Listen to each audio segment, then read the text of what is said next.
નમસ્કાર વિદ્યાર્થી મિત્રો, ગયા લેક્ચરમાં આપણે અવરોધોનું શ્રેણી જોડાણ જે છે એ ભણ્યા હતા અને અવરોધોના શ્રેણી જોડાણ માટે આપણે એક આકૃતિ 3 અવરોધની લીધી હતી અને સમતુલ્ય અવરોધ જે છે એનું સૂત્ર મેળવ્યું હતું R બરાબર R1 plus R2 plus R3, બરાબર. આવી રીતે એટલે આપણે કીધું હતું કે શ્રેણી જોડાણમાં સમતુલ્ય અવરોધ જો આપણે મેળવવો હોય તો દરેક અવરોધના મૂલ્યનો આપણે શું કરવો પડે? સરવાળો. ત્યારે આપણને પરિણામી અવરોધ જે છે એ મળે, બરાબર. હવે માની લો કે 2 અવરોધ હોય તો અહીંયા સરવાળો 2 નો આવશે, 4 હોય તો 4 નો સરવાળો આવશે, 5 હોય તો 5 નો. એ વાત જે છે મેં કરી હતી તમને. એટલે શ્રેણી જોડાણમાં સમતુલ્ય એટલે કે પરિણામી અવરોધ મેળવવા માટે દરેક અવરોધના મૂલ્યનો આપણે શું કરવાનો રહે? સરવાળો. થોડુંક હવે આમાં આપણે એક્સ્ટ્રા શીખીએ, તમને ટેક્સ્ટ બુકમાં આપેલું નથી, બરાબર, પણ થોડુંક એક્સ્ટ્રા શીખીએ. દાખલા તરીકે તમને 3 અવરોધનું મૂલ્ય જે છે એ આવું આપેલું છે. R1 જે છે એ 10, R2 જે છે એ પણ 10 આપેલું છે, R3 જે છે એ પણ 10 આપેલું. એટલે કે ત્રણેયનું મૂલ્ય ધારો કે સમાન આપ્યું છે. તો આ સૂત્રથી તમે ગણતરી તો કરી જ શકશો કે ભાઈ શ્રેણી જોડાણ છે, ત્રણેયનો પરિણામી આપણે અવરોધ મેળવવાનો છે, તો સૂત્ર આવશે R1 plus R2 plus R3. એટલે તમે 10 વત્તા 10 વત્તા 10 એમ કરશો એટલે જવાબ શું આવશે? 30, બરાબર. તો આ રીતે જવાબ આવવાનો જ છે. પણ જ્યારે સમાન મૂલ્યના અવરોધ આપેલા હોય, ધારો કે તમને 50 અવરોધ એવા આપ્યા છે કે ટોટલ અવરોધ જે છે એ કેટલા છે? 50, અને એકનું મૂલ્ય જે છે એ કેટલું છે? 10. તો તમે 50 વાર સરવાળો કરવા બેઠશો, બરાબર. તો ઇઝી શું પડે આપણને? એની માટે એક શોર્ટકટ જેવું આપણે બનાવીએ. દાખલા તરીકે અહીંયા જુઓ, આ અવરોધ ટોટલ કેટલા છે? 3. એટલે 10 વત્તા 10 વત્તા 10. એટલે જુઓ પરિણામી અવરોધ જે છે R એ આમે લખી શકું ને 3 ગુણ્યા 10. સમજાય છે? કેમ કે 3 અવરોધ છે અને એકનું મૂલ્ય કેટલું છે? 10. માનો કે આવા 4 અવરોધ હોત તો તમે શું લખેત? 4 ગુણ્યા 10 લખેત, બરાબર. એકનું મૂલ્ય 10 છે એવા 4 અવરોધ હોય તો. માનો કે 5 અવરોધ હોત તો 5 ગુણ્યા 10 તમે લખેત. 7 હોત તો 7 ગુણ્યા 10. કાં તો 7 વાર સરવાળો કરો અથવા સરળા પડે 7 ગુણ્યા 10. ક્યારે? જ્યારે બધાનું મૂલ્ય સમાન હોય ત્યારની હું વાત કરું છું. તો સીધો આન્સર આવી જાય કે ભાઈ 70 થાય. 7 વાર આપણે સરવાળો ન કરવો પડે. તો એવી જ રીતે n જેટલા જો અવરોધ હોય તો આપણે આવી રીતે યાદ રાખીએ કે n ઇન્ટુ r, જ્યાં n જે છે એ શું દર્શાવે છે? અવરોધની સંખ્યા. શું દર્શાવે છે? અવરોધની સંખ્યા. અને સ્મોલ r મેં શેની માટે લખ્યો છે? તો કે એક અવરોધનું મૂલ્ય બધાનું સરખું જ હશે, કોઈ પણ એક અવરોધનું મૂલ્ય, બરાબર. જેમ કે આપણે આ જે કિસ્સો લીધો એમાં જુઓ દરેકનું મૂલ્ય કેવું છે? સમાન. કેટલા અવરોધ છે એવા? 3. તો n ની જગ્યાએ શું આવશે? 3. r એટલે એક અવરોધનું મૂલ્ય કેટલું છે? 10. તો અહીંયા 10 મૂકો એટલે 3 ગુણ્યા 10 થઈ ગયું. એટલે એક આપણે શ્રેણી જોડાણ માટે એક આ શોર્ટ ફોર્મ જેવું યાદ રાખશું કે જ્યારે તમને કોઈ SQમાં કે MCQમાં એવી રીતે પૂછ્યું હોય, ધારો કે તમને એમ કહે કે ભાઈ 10 ઓમ મૂલ્ય ધરાવતા 40 અવરોધને શ્રેણીમાં જોડેલા છે, તો એનો સમતુલ્ય અવરોધ કેટલો થશે? કેટલા અવરોધની સંખ્યા છે? 40. એકનું મૂલ્ય કેટલું છે? 10. તો આપણી પાસે સૂત્ર તો છે જ ત્યાં કે જેટલા અવરોધ શ્રેણીમાં જોડ્યા હોય એનો સરવાળો થાય. એટલે 40 સુધી તમારે આ સરવાળો લખવો પડે, બરાબર. એટલે 40 વાર તમે સરવાળો કરો. પણ એથી ઇઝી શું પડે? આપણે જો આ સૂત્ર યાદ રાખી લઈએ તો આપણને ખબર પડે n એટલે અવરોધની સંખ્યા. કેટલા અવરોધ છે એવા? તો કે 40. એકનું મૂલ્ય કેટલું છે? 10. તો 40 ગુણ્યા 10 કરીએ એટલે સીધો આપણને આન્સર મળી જાય. એટલે આ સૂત્ર તમે શ્રેણી જોડાણ માટેનું છે, પણ ક્યારે વાપરી શકો? કે જે અવરોધો શ્રેણીમાં જોડ્યા છે એ દરેકનું મૂલ્ય સમાન હોય તો તમે આ સૂત્રથી સીધી ગણતરી કરી શકો, બાકી મૂલ્ય અલગ અલગ હોય તો એવું એક ઉદાહરણ મેં ગયા લેક્ચરમાં કરાવેલું જ છે. તો તમારે આ રીતે કરવાનું છે. જેટલા અવરોધ શ્રેણીમાં હોય એ દરેકનો તમારે શું કરવાનો છે? સરવાળો. હાલ ઓકે.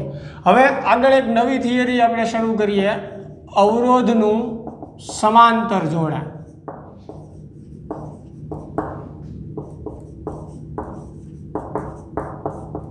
બરાબર. તો સમાંતર જોડાણ વિશે હવે બધી માહિતી મેળવીએ. શ્રેણી જોડાણ વિશે આપણે બધું ભણ્યા. તો સમાંતર જોડાણનો પહેલા પરિપથ હું તમને દર્શાવું, ટેક્સ્ટ બુકમાં છે એ પ્રમાણે તમે દોરી શકશો. અહીંયા હું જેમ દર્શાવું છું એમ પણ દોરી શકશો. બધી વસ્તુ એક જ છે, એટલે ચિંતા કરતા નહીં કે ભાઈ આ પરિપથ સાહેબે દોર્યો એ અલગ છે એટલે ખોટો હશે, એવું કાંઈ નથી. સાચો જ પરિપથ છે. બરાબર. આ આપણી બેટરી છે. અહીંયા કળ જે છે એ દર્શાવી શકીએ આપણે, કળને કે વડે. બેટરીનું વિદ્યુત સ્થિતિમાન V કહીએ. આ 3 અવરોધ આપણે કહી દઈએ, R1, R2, R3. રેડી? તો આ જે છે એ સમાંતર જોડાણનો પરિપથ છે. હવે ખબર કેમ પડે આપણને? આ કળ આપણે જોડેલી જ છે અત્યારે. તો મેં તમને કીધું હતું એમ, શ્રેણી કે સમાંતર કઈ રીતે ઓળખવાનું? તમે બેટરીનો જે ધન છેડો છે એમાંથી પ્રવાહ જે છે ને બહાર કાઢો. મેં તમને શીખવાડ્યું હતું કે પ્રવાહ હંમેશા બેટરીના ધન છેડામાંથી નીકળે અને ઋણ છેડામાં દાખલ થાય. એવી રીતે જ વિદ્યુત પ્રવાહ ગતિ કરે. બરાબર. તો આ ધન છેડામાંથી ધારો કે I જેટલો પ્રવાહ નીકળશે. જો અહીંયા આવશો એટલે પ્રવાહને 3 રસ્તા દેખાય. એટલે એનો અર્થ એવો થયો કે 3 માર્ગ ઉપર પ્રવાહ જઈ શકે. એટલે આ ત્રણેય અવરોધમાં પ્રવાહનું વિભાજન થશે. પ્રવાહ શું થશે? વહેંચાશે. બરાબર. ધારો કે આ R1 અવરોધ છે તો એમાં I1 પ્રવાહ જાય છે. આ R2 છે તો એમાં I2 પ્રવાહ. જો આ ખાસ સમજો, અહીંયા ટોટલ પ્રવાહ કેટલો હતો? I. હવે આ બિંદુ પાસે આવ્યા પછી 3 રસ્તા છે પ્રવાહ પાસે. બરાબર. એટલે એ 3 જુદા જુદા માર્ગે જશે. જેવો અવરોધ હશે એ પ્રમાણે એમાં પ્રવાહ પસાર થશે.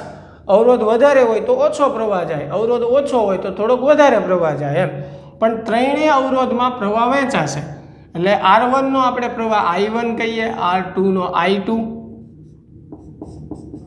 અને R3 નો પ્રવાહ જે છે આપણે શું કહીએ? I3. બરાબર. તો જો આમાં પ્રવાહ I જે છે ને 3 ભાગ પડ્યા. ધારો કે આ તો મેં 3 અવરોધ લીધા છે. 2 અવરોધ લીધા હોત તો કેટલા ભાગ પડે? 2 પડે. 4 અવરોધ લીધા હોત તો કેટલા ભાગ પડે? 4. અહીંયા મેં 3 લીધા છે એટલે 3 ભાગ. હવે જો આ I1 પાછો અહીંયા આવશે, I2 અહીંયા આવશે, I3. ત્રણેય પાછા આ બિંદુએ ભેગા થશે અને ત્રણેય ભેગા થાય એટલે પાછો પ્રવાહ કેટલો? I જ થાય. પ્રવાહ જેટલો હોય ને એટલો જ રહે. હાથે હાથે વધી ન જાય કાંઈ, કે હાથે હાથે ઘટી ન જાય એમ. એટલે આ I પ્રવાહ છે એના 3 ભાગ પડ્યા હતા. તો એ ત્રણેય ભેગા થાય એટલે પાછો I પ્રવાહ થાય. એ I પ્રવાહ પાછો ઋણ છેડામાં દાખલ થઈ જાય. એટલે આવી રીતે પરિપથમાં પ્રવાહ ફરતો. તો અહીંયા આપણે જે સમજવાનું છે એ શું છે કે ત્રણેય અવરોધમાં પ્રવાહ જુદો જુદો છે. તો આવા જોડાણને શું કહેવાય? સમાંતર જોડાણ. એટલે તમે શ્રેણી અને સમાંતર જોડાણ એક સિમ્પલ વાક્યથી યાદ રાખી શકો. બધા અવરોધમાંથી પસાર થતો પ્રવાહ એક સમાન હોય તો એ શ્રેણી જોડાણ કહેવાય. જો બધા અવરોધમાંથી પસાર થતો પ્રવાહ જુદો જુદો હોય, અલગ અલગ હોય, તો એ જોડાણ શું કહેવાય? સમાંતર જોડાણ. બરાબર. એટલે તમે એવી રીતે લખી શકો કે અવરોધના સમાંતર જોડાણમાં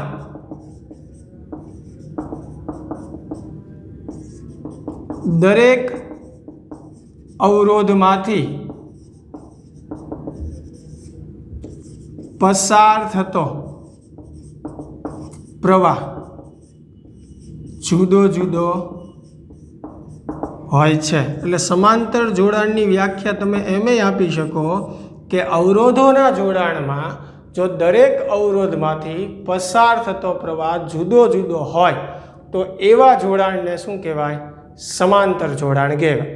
બરાબર. તો પરંતુ સમાંતર જોડાણમાં દરેક અવરોધના વોલ્ટેજ સમાન હોય છે. આમાં શું સમાન હોય? વોલ્ટેજ. જો શ્રેણી જોડાણમાં આપણે વાત કરી હતી, શ્રેણીમાં પ્રવાહ સમાન હોય અને વોલ્ટેજ જે છે એ કેવા હોય? જુદા જુદા હોય, બરાબર. એ શ્રેણી જોડાણ થયું. સમાંતર જોડાણ તો કે પ્રવાહ જુદો જુદો હોય અને વોલ્ટેજ સમાન હોય. એટલે શ્રેણીમાં પ્રવાહ સમાન હોય, સમાંતરમાં વોલ્ટેજ સમાન હોય. અને કેટલા હોય? તો કે જેટલા બેટરીના હોય. આના વોલ્ટેજ કેટલા છે? V.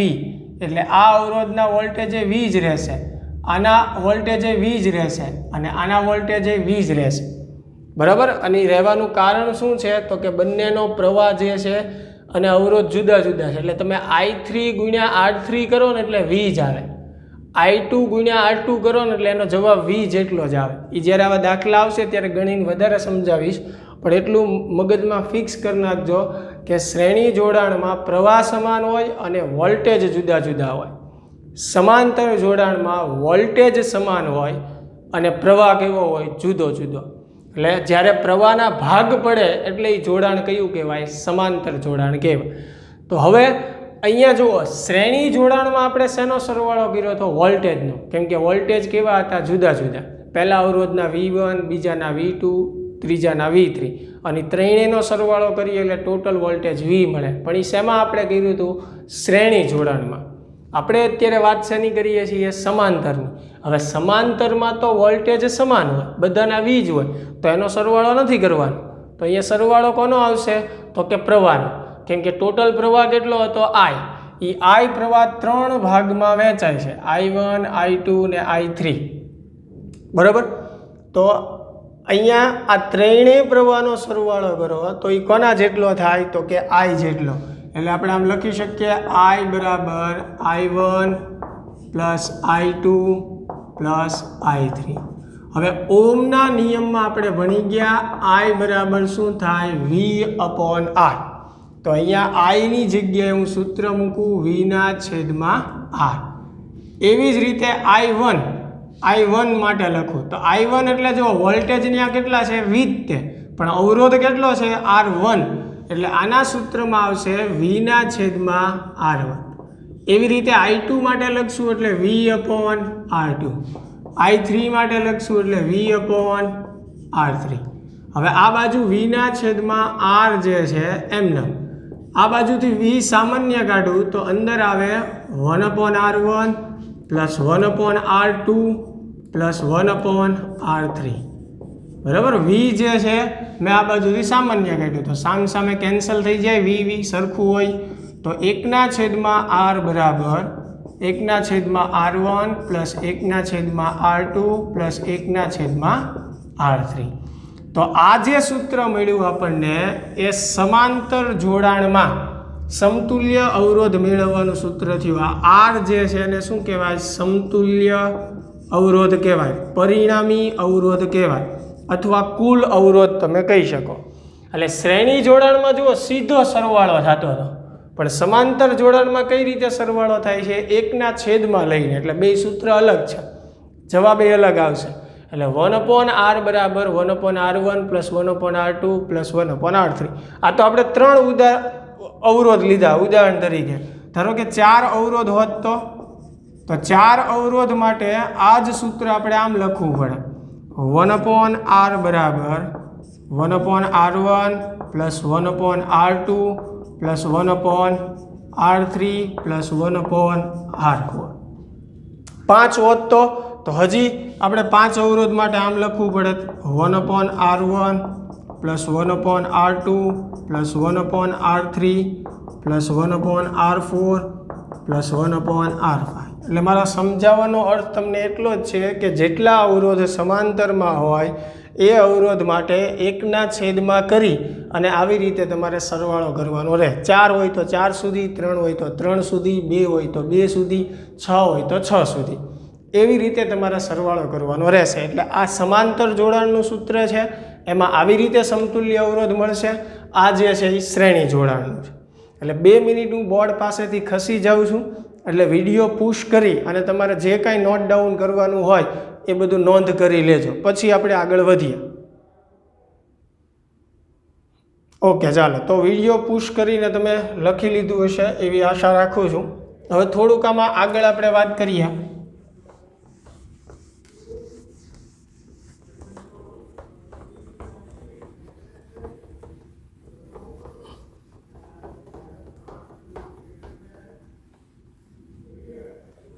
હવે જુઓ, ફક્ત બે અવરોધ માટે આપણે માનો કે બે અવરોધ હોય, સમાંતર જોડાણની જ વાત કરું છું, ફક્ત બે અવરોધ માટે આપણે આ સૂત્ર લખવું હોય તો કેમ લખાય? 1/r બરાબર 1/r1 પ્લસ 1/r2. બે જ અવરોધ હોય તો આ સૂત્ર આપણે બે સુધી લખવું પડે. આનું સાદુરૂપ આપણે આગળ આપીએ તો 1/r બરાબર, હવે હું અહીંયા લસા લઉં એટલે r2 અહીંયા ગુણાશે, જોજો, વત્તા r1 અહીંયા ચોકડી ગુણાકાર થશે ને, છેદમાં આવશે r1 ગુણ્યા r2 બરાબર. તો આને થોડુંક ગોઠવીને લખવું એટલે 1/r બરાબર, સરવાળામાં તો ગમે એ પદ પહેલાં લખી શકીએ એટલે r1 પહેલાં લખું, r2 પછી લખું, નીચે એમનો. હવે આપણે r મેળવવાનો હોય, ખાસ ધ્યાન રાખજો, 1/r નો મેળવવાનું હોય. મેળવવાનું શું હોય? આપણે r, એટલે સાદુરૂપ આપ્યા પછી આપણે r ને સૂત્રનો કરતા બનાવીએ તો r બરાબર શું થશે? વ્યસ્ત કરવું પડે બે બાજુ, r1 r2 છેદમાં r1 પ્લસ r2.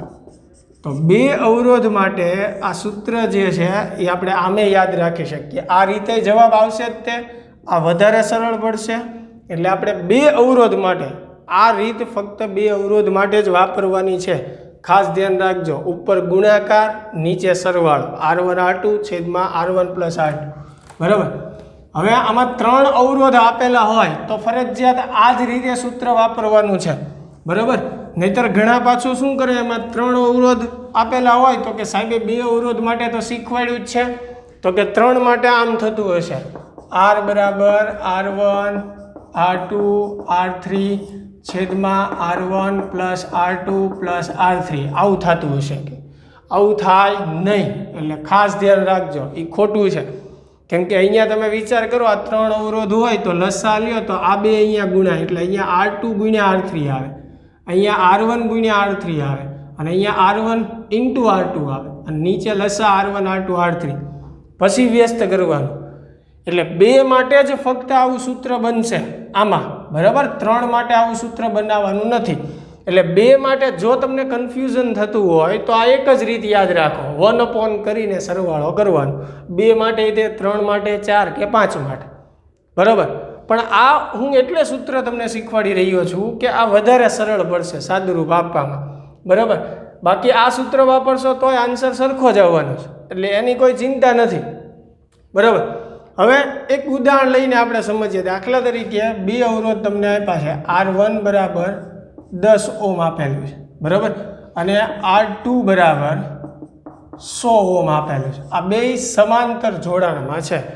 તો હવે એનું સમતુલ્ય અવરોધ આપણે મેળવવું હોય તો આ સૂત્ર વાપરીએ કે 1/r બરાબર 1/r1 પ્લસ 1/r2. બે અવરોધ છે એટલે ત્રણ હોત તો હજી વત્તા 1/r3 આવે. તો હવે 1/r બરાબર 1/r1, r1 ની કિંમત કેટલી છે? 10, વત્તા 1/r2, r2 ની કિંમત કેટલી છે? 100 બરાબર. તો 1/r બરાબર, હવે 1/10 કરો એટલે 0.1 આવે, વત્તા 1/100 કરો એટલે 0.01 આવે. સમજાય છે બરાબર. તો 1/r બરાબર આ બેનો સરવાળો કરો એટલે 0.11 આવશે કે નહીં? તો આ આપણો જવાબ નથી, ખાસ ધ્યાન રાખજો બરાબર. ઘણા શું કરે, સમાંતર જોડાણમાં ખાસ ભૂલ થશે, આ લાવીને મૂકી દે કે જવાબ આવી ગયો. આ 1/r મળ્યું છે, આપણે શું મેળવવાનું હોય? r મેળવવાનું હોય. એટલે હવે વ્યસ્ત કરવાનું ભૂલવાનું નથી. એટલે r બરાબર વ્યસ્ત કરો એટલે અહીંયા r ઉપર જશે અને આ 1/0.11, એટલે આ આપણો સાચો આન્સર કહેવાય. સમજાય છે કહું છું? એટલે બે અવરોધ હોય કે ત્રણ હોય, સાદુરૂપ આપણે આ રીતે જ આપશું, પણ છેલ્લે r ને સૂત્રનો કરતા બનાવવાનો છે, 1/r ને નહીં, નહીતર ખોટું આવશે સાદુરૂપ કે જવાબ ખોટો ગણાશે. સમજાય છે વાત? અથવા એની બદલે આ સૂત્ર વાપરી શકો. જો બે અવરોધ તમને આપેલા હોય તો r1 ગુણ્યા r2, તો r1 કેટલું છે? 10, r2 જે છે એ કેટલું છે? 100 બરાબર. એવી રીતે r1 પ્લસ r2 એટલે 10 વત્તા 100, તો r બરાબર ઉપર 10 ગુણ્યા 100 એટલે કેટલું થશે? 1000 બરાબર. 10 ગુણ્યા 100, નીચે 10 વત્તા 100 એટલે 110. તો આનું સાદુરૂપ તમે આપો ને જે જવાબ આવશે એ જ જવાબ અહીંયા આવશે, એમાં કંઈ ફેર નહીં પડે, સૂત્ર બે એક જ છે બરાબર. પણ આ વધારે સરળ પડે, તમને આ સહેલું લાગતું હોય તો આ રીતે વાપરી શકો છો બે માટે બરાબર. બાકી તો બે કરતાં વધારે હોય તો ફરજિયાત આ રીતે જ સૂત્ર લખવાનું છે અને આપણે સાદુરૂપ આપવાનું છે બરાબર. તમને થિયરીમાં 2 કે 3 માર્કમાં પૂછાઈ શકે, એટલે જેમ તમને ટેક્સ્ટબુકમાં આપેલું છે એ પ્રમાણે તમે લખો, અથવા કોઈ પણ મટીરિયલમાં, અથવા શરૂઆતમાં મેં અહીંયા વ્યવસ્થિત લખેલું જ છે આ સૂત્ર સુધી, ત્યાં સુધી તમારે લખવાનું છે. અહીંયા મેં આકૃતિ દોરીથી અને ત્યારબાદ આ સૂત્ર ધાર્યું ત્યાં સુધીનું વ્યવસ્થિત તમારે લખવાનું છે. એની પછીનું જે કાંઈ છે એ તમને વધારે સમજાય એની માટે મેં વાત કરેલી છે બરાબર. હવે એવી જ રીતે જેમ આપણે શ્રેણી જોડાણમાં સમજ્યા હતા કે સમાન મૂલ્યના અવરોધ હોય તો, જો આ સમજો કે મૂલ્ય જે છે એ દરેક અવરોધનું સમાન હોય બરાબર. શ્રેણી જોડાણમાં સૂત્ર શું આવ્યું હતું યાદ કરો તો, હમણાં કરાવ્યું ને મેં. શ્રેણી જોડાણમાં આપણે શું સૂત્ર આવ્યું હતું?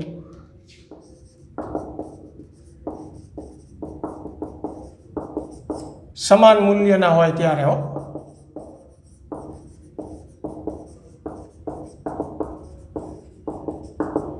આવું લખ્યું હતું R બરાબર N × R બરાબર. હવે એ જ વસ્તુ આપણે સમાંતર જોડાણ માટે કરીએ. ધારો કે આનું મૂલ્ય સ્મોલ r છે, એક અવરોધનું મૂલ્ય સ્મોલ r છે, આનું તે સ્મોલ r છે. તો હવે આનું સાદુરૂપ આપું તો આમ થાય 1/r બરાબર 1/r પ્લસ 1/r.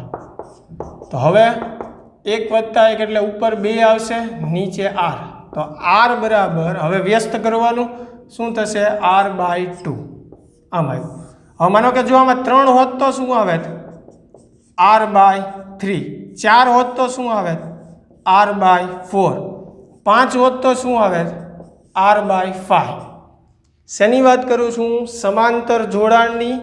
જ્યારે સમાન મૂલ્યના અવરોધ જે છે એ સમાંતરમાં જોડેલા હોય બરાબર. જેમ કે ધારી લ્યો કે અહીંયા આરનું મૂલ્ય 10 છે, તો અહીંયા આરની જગ્યાએ તમે 10 મૂકી દો, આ 2 એટલે જવાબ જે છે એ તમારો કેટલો આવશે 5. ધારો કે આર એકનું મૂલ્ય 20 હોય તો અહીંયા 1/20 + 1/20 આવે, એટલે સાદું આપશો એટલે 20/2 થશે એમ. તો 3 હોય તો r/3 થાય, 4 હોય તો r/4 થાય, 5 હોય તો r/5 થાય. એવી જ રીતે n અવરોધ હોય તો સમાંતર જોડાણ માટે આપણે લખીએ સમાન મૂલ્યના અવરોધ હોય ત્યારે જ તે. બાકી જો મૂલ્ય સમાન ન હોય તો આ જ સૂત્ર વાપરવાનું છે.